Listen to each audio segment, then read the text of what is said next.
کی ہے۔ تمہارے خیال میں یہ سب جو فتنہ پردازیاں ہیں کاہنوں کی کارستانیاں ہیں، اور اس یعقوب کی کوئی خطا ہی نہیں؟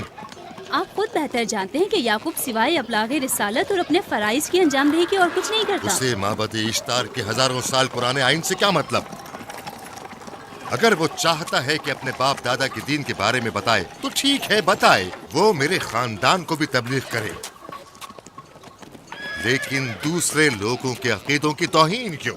آپ غلطی پر ہیں بابا، وہ لوگ اس تبلیغ کے بھی متحمل نہیں ہو سکتے۔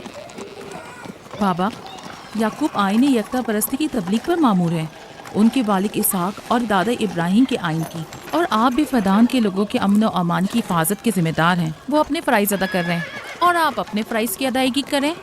تم لوگ بھی اسی کی طرح بے باک اور گستاخ ہو گئے ہو۔ اگر میں اپنے فرض پر عمل کروں تو تم لوگ دشت و بیاباں میں سرگرداں ہو جاؤ۔ بابا، میں اور میری بہن لیا اپنے شوہر کے دین پر ہیں